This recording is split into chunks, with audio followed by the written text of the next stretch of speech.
Chapter 4. Someone had to go and find out what had happened to them, and Joe knew it would have to be him. There was no one else who could go. It was too far and too steep for Widow Horcata. "Which way did he go?" Joe asked. "The Col du Loret?" "Usually," she said. There were only a few hours of light left. He'd have to hurry. As he turned to go, Widow Horcata caught him by the arm.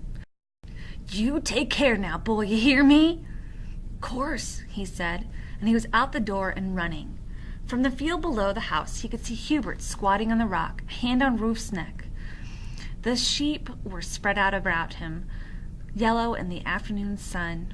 Come the evening, Hubert would drive the sheep home with Rolf. Joe had often gone off eagle watching and left Hubert to bring them in. He'd know what to do. Joe reached the trees and made his way through them down towards the river. From there on he'd be climbing all the way. He knew the path to the Col du Loret well.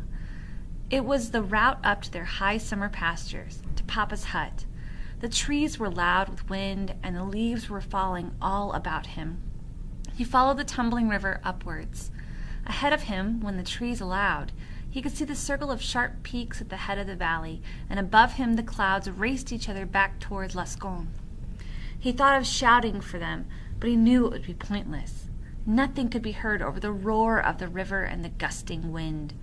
Every now and then he'd stop to scan the hills and woods about him. He saw a deer, but that was all. On and up he climbed until at last there was no trees above him, only the peaks and the sky. Dusk was beginning to settle. A flock of crows harried a lone buzzard toward the mountains. He looked about him for any signs of movement. There was nothing, only the buzzard, and he seemed to be making for Spain, chased all the way by the marauding crows. He disappeared over the peaks, and the crows seemed satisfied with that, for suddenly they broke off the chase and dispersed. The sound of the shot came a moment later, echoing around the mountains. Without that, Joe would have never seen the patrol. He crouched down behind a rock. There were 3 of them, 3 tiny dark figures moving slowly along the ridge against the skyline. A few of the crows settled on the ground now by Papa's hut, and it occurred to him then that if Benjamin and Leah hadn't already been caught, then they might be hiding up somewhere, and in that case there would be no better place than Papa's hut. The hut was several hundred meters away from him, built against a huge rock that had tumbled down the mountainside hundreds of years before. There were boulders strewn between him and the hut, boulders that he could use as cover. But even so, he'd have to wait until the patrol had gone or until dark, whichever came first. For an hour or more, the patrol moved slowly along the crest towards the Pinaï. Then the darkness thickened around him, and he could see them no more. The sliver of moon was for decoration only. It provided no light. It was safe enough to move now. Joe scuttled from the boulder to boulder until he reached the hut. He whispered at the door as loud as he dared. "Are you in there? Anyone in there?"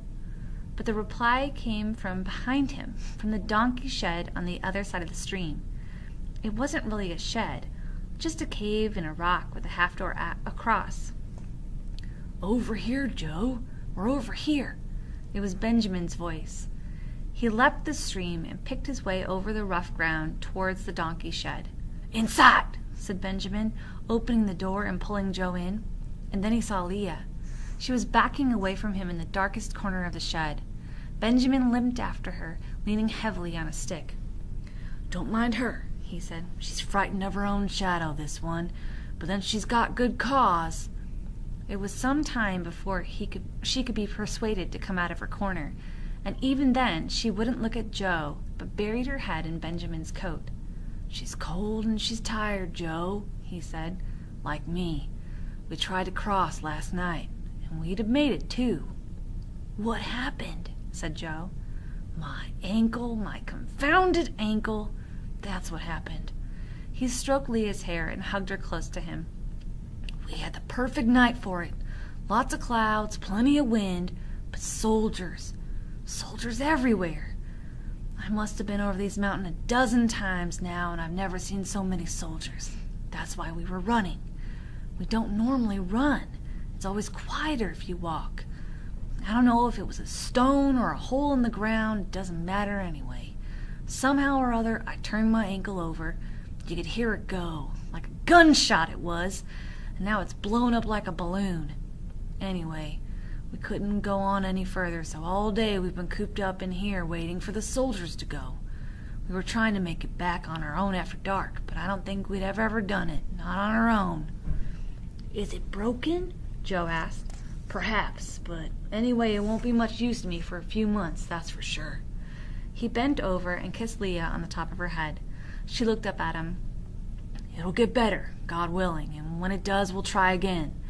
I don't care how many soldiers they put in those mountains. We'll find a way past them. Now, Joe, he said, reaching out and putting a hand on his shoulder, I'm gonna need someone strong to lean on. He turned to Leah and spoke in another language. Leah looked from Benjamin to Joe and back again. Benjamin nodded and nudged her forward. She reached out slowly, and Joe took her hand. All clear outside, is it? Said Benjamin. Joe peered out. He could hear nothing and see nothing. He felt Leah's cold fingers gripping tighter. All clear, he said, and with Benjamin's arm hooked around his neck, they walked out into the night. It was a slow and painful journey down the mountain. Benjamin may have been a small man, but he was heavy enough, and Joe's shoulder ached under his weight. He had to tread very carefully, for he knew that if he stumbled, they would all fall like a pack of cards. Leah clung to Joe's free hand, and even on the narrowest tracks, nothing could persuade her to let go and follow along behind. Any sudden jolt, and Joe could hear the stifled groan and feel the grip tighten around his shoulder. They stopped to rest by the river, knowing that the worst part, the uphill part, still lay ahead. From now on, Benjamin needed Leah, too, as a crutch. But even with one hand on her shoulder and an arm around Joe, he had to put some weight on his useless foot. Every step was an agony to him, an agony Joe suffered with him. Joe took them the quickest way up the hillside, across the open fields. There was no thought in his mind now of avoiding German patrols, or of meeting anyone else for that matter. And clearly Benjamin felt the same, for he began to sing, softly at first, through clenched teeth, and then within moments Leah's thin, piping voice joined his.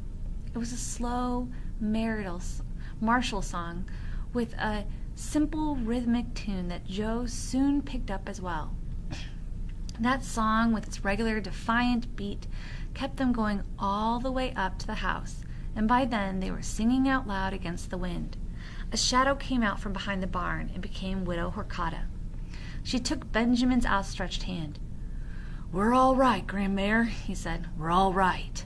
And Joe found himself suddenly and blissfully free of Benjamin's weight as Widow Horkata put her arms about him to better support him. "I'd better get going back," said Joe, rubbing his shoulder. "They'll be wondering." "Bless you, Joe," said Widow Horkata. It was the first time she'd ever called him Joe. "I told you, didn't I?" said Benjamin. "I said this boy was a good one." He bent down and whispered something to Leah. "Dazuke, Joe," she said, and her face broke at last into a shy smile. "What does that mean?" Joe asked. "It means thank you in Polish," said Benjamin. They were waiting up for him when he got home. Joe had made up his story on the way back. It wasn't difficult. It was a story he'd used often when he'd been laid in. But then the story had often been true, or part of it anyway. And he'd never been this late. He'd seen the eagle again, he'd said, whilst he was out guarding the sheep, and then Hubert had come along, so he'd left him with the sheep. He'd followed the eagle all the way down the valley and up into the mountains to see if he could find its nesting site. Then he'd lost his way into the dark, and on the way back, "It's very dark out there," he said. Grandpère was frowning at him. "Eagles don't nest in the autumn, do they?" he said. "Course not," Joe went on. "But I thought if I could find where it settled, the next spring I'd know where to look. I've been looking for their nest for ages. You know I have." "Never mind about the eagle," said Maman. "What about the patrols? Did you hear what Monsieur Zarthos said?" "Didn't you?" "I've been worried sick, Joe." "I never saw anything," said Joe. "Your mother's told you. She's told you time and again you're not to go off like that without telling her." Grandpère was playing stern. He wasn't very good at it. "You wouldn't have dared to do it if your father was here, would you?" And Joe couldn't argue with that. He kept quiet. It was the best way. In the end, they both ran out of their admonishments, as he knew they would, but more importantly, they had not doubted his story, and his secret was safe. "Papa's written again," said Maman, pulling a card out of her pocket. They'd had cards like this before. It was a filled-in form, not a letter at all. Joe recognized Papa's handwriting. It said what all others had said, that he was well, that he was still working in a timber yard, and that was about it. 3 years and he's been gone now," said Maman. "Nearly 3 years." "He'll be back, Lise," says Grandpère. "Will he?" she said, shaking her head. "Not if this war goes on like it is. They'll never let him come home, never." Joe hated to see the tears in Maman's eyes and looked away. "You know the worst thing," she said, "it's that I don't know where he is. If I knew where he was, I could look at a map and say, 'He's there. That's where he is.' That'd be something." "Off to bed, Joe," said Grandpère. "You've got school tomorrow, and no more chasing after eagles, do you hear me?" And he slapped Joe playfully on the bottom as he went out. It was always the same whenever a card came from Papa. In between whiles, they hardly ever talked about him. It wasn't that he was forgotten exactly. He just wasn't there, that's all. They'd all had to get along without him, and they'd managed to do it partly because they didn't think about him. But whenever his cards came, Maman would become morose and silent for days afterwards, and that would upset everyone in the house, everyone except Grandpère. Only the Germans seemed capable of upsetting Grandpère. The next morning, Hubert was waiting for him outside as he was most mornings. He liked to walk to school with Joe because he had always done. He was too old for school now, but Monsieur Audap would let him sit in the back and make his miniatures. He even provided him with the bread. Hubert was never any trouble, except for the occasional sound of spitting, and everyone ignored even that by now. Hubert's miniatures were made out of bread. He would cut open a loaf, pull out the soft bread, and discard the crust. Then he would knead it into a thick paste, spitting on it all the time. He would roll it out until it was wafer thin and cut out the shapes he wanted. Somehow this unpromising material would be transformed into minute cups and bowls and chalices. When Hubert had finished modeling them, he would press them with the point of a hot iron until they were hard. It was a marvel that his great hands, that often seemed so clumsy, could produce such delicate work. Afterwards, when they had dried out, he would paint them with a fine brush, varnish them, and then give them to his friends or to his father, whose house was full of them. Joe had 21 of them on the shelf in his bedroom, each one different from the other. They were a testament to the long and lasting friendship, and Joe treasured them. Monsieur Audap liked to have Hubert in the school. Everyone did. There wasn't an ounce of malice in him. The little children liked him because he would let them climb on him at playtime. The great game was to try and sit on Hubert to keep him down, and he'd struggle and rise up like a giant and discard them in all directions. Then they'd climb on again and try to haul him down, and in the end he'd let them, and they'd have their triumph. The older children were half afraid of him, Joe too, if he were honest. Some, like Laurent, would mock him occasionally, but only from behind his back. And even then they respected him, and not just for his size, but because Hubert was always game. He would always join in whatever was going on. He was like a chameleon. Whatever they were, pirates, soldiers, Red Indians, he would be too. When they were happy, he was happy. If someone was sad, then he'd sit beside them and share in their wretchedness. And without exception, everyone admired his handiwork. Monsieur Audap said that one day people would go to see it in an exhibition in Paris, and it was that good, and no one doubted it. Hubert was sitting in the back of the class, intent on his latest minute bowl, his eyes close to his fingers, when Armand Jolette burst into the classroom. He took Monsieur Audap by the elbow and led him towards the door. Both were talking in excited whispers. Monsieur Audap saw him out, and then he called for Hubert, who was reluctant at first to leave his bowl. "Now, Hubert," said Monsieur Audap, clapping his hand, and Hubert left his desk at once, wiping his hand on his trousers. "The drum, Hubert," he said, and Hubert's eyes lit up. He loved his drum. For the children, any interruption to lessons was always welcome. But when Hubert was being sent out around with the drum, that meant something exciting had happened, something important even. By the time they were all gathered outside, they could hear Hubert's drumming echoing around the village. Monsieur Audap lined them up in twos.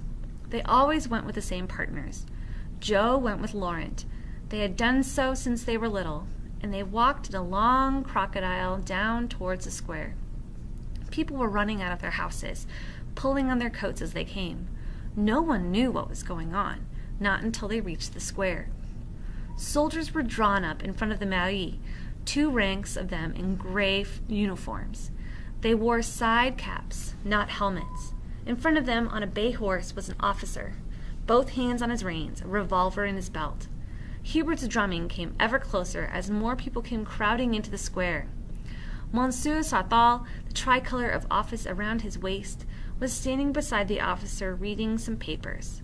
Joe found his view blocked, so he climbed up onto the railings behind the war memorial just as Hubert, still drumming enthusiastically, came marching down into the square. Grandpère, with Rolf beside him, was leaning against a wall studying the soldiers critically. The mayor told Hubert to stop, but Hubert was so intent upon his drumming that he could not hear his father's command. Armand Jolette tapped him on the shoulder and shook his head. Hubert stopped drumming. The officer waited until everyone was quiet before he began to speak. His accent was heavy, but he spoke slowly, and Joe could understand every word. "My name is Lieutenant Weissman," he said. He spoke in a reedy voice, a voice that seemed to compliment him perfectly. He was lean and long and lackey. "I have been sent here to Lascaux to guard this sector for the frontier. My men and I will be billeted in the priest's house by the church. We will be living amongst you for some time, and we wish to do so as peaceably as possible. I can assure you that we will not intrude on your lives unless you compel us to."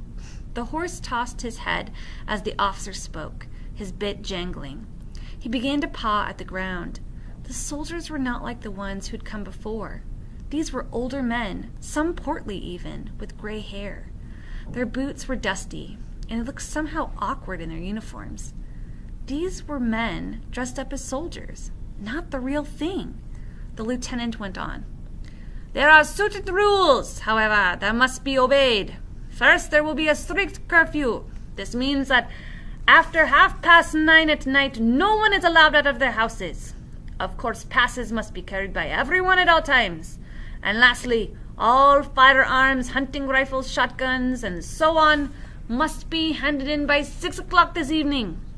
For safekeeping, you understand. I repeat, we are here to guard the frontier. Too many people have been escaping across into Spain. You all know what will happen if you are caught helping those wishing to escape. I have to tell you we want no unpleasantness, but we have our job to do, and we will do it. Thank you for your attention." He pointed to the ground by the horse's feet. 6 o'clock! You will leave your rifles here. My men will be here to receive them. That is all. He turned to face the soldiers. They were barked commands, and they marched across the square and up the road towards the church, their rifles slung on their shoulders. "I won't do it, Joe," said Grandpère, as they drove the sheep down from the fields later that afternoon. "I won't do it, I tell you. They march in here like they own the place. They kick Father Lasai out of his house and tell us we mustn't go out after dark. What are we, children? Be good boys, hand in your guns. Who the hell do they think they are? Ah, they're polite enough, these Germans. They say their pleases, and afterwards they'll say their thank yous. All very polite, I'm sure, but they can afford to be, can't they?" It was a monologue that lasted all the way home. Hubert was waiting for them, kicking his heels on the wall. He jumped down to let the sheep in through the gate. At that moment, 3 soldiers came round the corner, marching in step, their packs on their backs. They waited and watched as Hubert and Rolf drove the sheep into the yard. Joe saw that the tallest of them had stripes on his shoulders. He was a head and shoulders above the others, and wore his side cap at a jaunty angle. He had a drooping black mustache that was too small for his face. Joe caught his eye, and the soldiers smiled and waved at him cheerily. And then they were gone. Grandpere gripped his arm. "Don't you go smiling at them," he said. "The last thing we want to do is make them feel at home." "I wasn't," said Joe, and that was the truth. And yet he had wanted to return the smile. I was just looking," he said. The grip on Joe's arm tightened, and Grandpere began to chuckle. "They want rifles, don't they?" he said. "Well, I'll give them a rifle. Wait here." And he opened the gate and walked through the sheep into the barn. Moments later he came back out again, and Joe understood at once what he was going to do. He was carrying the ancient muzzle-loading rifle they kept above the fireplace in the kitchen, the one his great-grandfather had used in an old war a long time ago, or so the story went. He handed it to Hubert, who beamed and put it to his shoulder and aimed at a high-flying crow. "Bang!" he said. "Bang! Bang!" "You can't give them that," said Joe. "And why not? It's what they asked for. They wanted rifles, didn't they?" He turned to Hubert. "It's not for you, Hubert. It's for them. For the Boche." And the smile left Hubert's face. "Here, feel this, Joe," Grandpere went on, and he took Joe's hand and pressed it against his side. Joe could feel the barrel of his hunting rifle through the coat. "Just in case they ever come searching, and they will. You can be sure of that. I'm going to hide this somewhere they'll never find it, somewhere they'll never think of looking. Come on. You come too, Hubert. I need you." Hubert looked delighted again. He always loved to feel wanted, to feel useful. They made their way up around the back of the village and came down behind the churchyard. Grandpere sat on the wall and looked about him. Then he swung his legs over and let himself down the other side. The family tomb was on the far side of the graveyard, overlooking the valley. The best view of the graveyard, Grandpere always said. They crouched down behind the tomb, and Grandpere opened his coat. He took the rifle out and leaned it carefully against a gray marble slab that served as the lid of the tomb. "Here, give us a hand," he said. The slab moved much more easily than Joe expected. "That's far enough," Grandpere said, looking around him.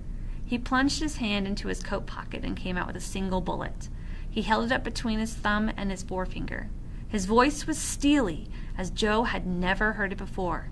"When the time comes, if the time comes, then at least I'll be taking one of them with me."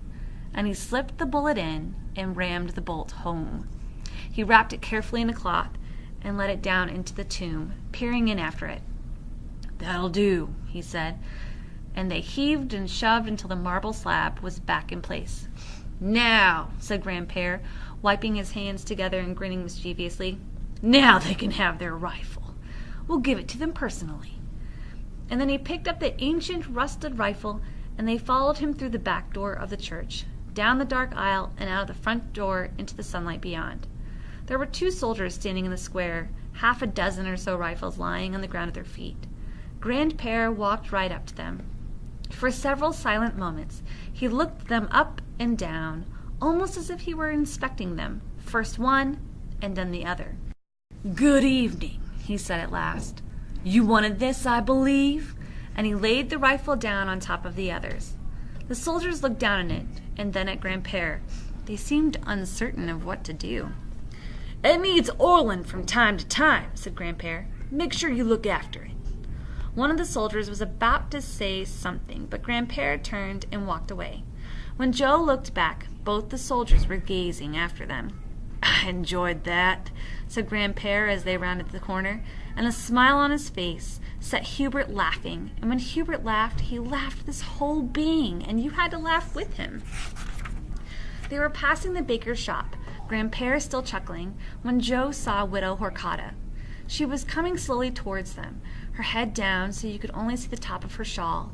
She had a basket over each arm. Grandpere held out his arms. "Alice!" he shouted. "You're looking younger than ever." She smiled as he came towards her.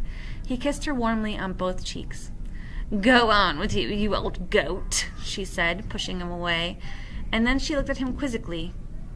"What are you looking so pleased about, anyway?" "That's our little secret, isn't it, boys?" said Grandpere, taking Widow Horcata's arm. "We're all allowed our little secrets, eh?" She tried to shake him off. "Henry, what will people think?" "Let them think what they like," said Grandpere. "I'm too old to care, and so are you." Madame Soleil was at the door of her baker's shop, her mouth open. Grandpere bowed at her with a flourish. "I shall carry your shopping, madame. I shall escort you home." At that moment they heard the sound of laughter, and a couple of soldiers came out of the square towards them. They stopped at the corner to light each other's cigarettes. "I heard they were here," said Widow Horcata. "How many of them are there?" "There's 22 of the beggars," said Grandpere, "and a horse. They mean business. I tell you one thing, no one's ever going to get those mountains again. Not now." "That's your grandson, isn't it?" said Widow Horcata. Joe dared not look her in the eye. "Doesn't have much to say for himself, does he?" Grandpere nudged him. "Good morning, madam," said Joe. "Strong boy, is he?" "Course he is," said Grandpere, and he squeezed Joe's shoulder approvingly. "From good stock he is." The Widow Horcata nodded. "You wouldn't like to lend him to me?" she said, wrinkling her nose and sniffing. "Lend him?" "Once a week, say. He could bring me my shopping. It's climbing these hills, Henry. Down's worse than up. My old knees aren't what they were." "I don't know," said Grandpere. "It's a bit difficult just at the moment, what with his father being away. Don't know if we can spare him." "I'll tell you what I'll do," said Widow Horcata. "I'll pay him a kilo of honey every week. How's that? It won't take but an hour or two. Help me out, it would." "Once a week, you say?" said Grandpere. "Well, I expect we can manage that. What do you think, Joe?" Joe nodded. "When would you want him to start?" "Now," said Widow Horcata, and she held out the largest basket. "Well, come along, boy. I won't eat you. Come along." Grandpere laughed as they walked away. "Mind you pay him now," he called after them, and Joe followed the widow in the silence out of the village. They were off the track and into the fields before she said a word. She put down her basket and bent over, her hands on her knees, breathing hard. "Are you all right?" Joe asked. She nodded and looked up. "I'm sorry, Joe," she said, "but you're the only one that knows. You're the only one I could have asked. It's not that I don't trust your grandfather, but the fewer that know, the less dangerous it is." She straightened up slowly. "We've got 5 of them now, Joe. 5 children to look after, and there's more on the way. Benjamin's still laid up with his ankle. He can't even stand up, but even if he was fit, they'd never make it over the mountains. Not now. Not with all these soldiers about. What can we do? We can't send the children back where they came from, and we can't take them back where they want to go." She fanned her face with the corner of her shawl. "I don't know what I'm going to do, Joe. I don't know how long I can keep them all fed. And that Armand Jolette at the shop, he's becoming suspicious. I know he is. You can't blame him. I've never bought so much in my life. And what I do buy, I can't carry. Not on my own, Joe. I'm just not strong enough anymore. I'm going to need all the help you can give me."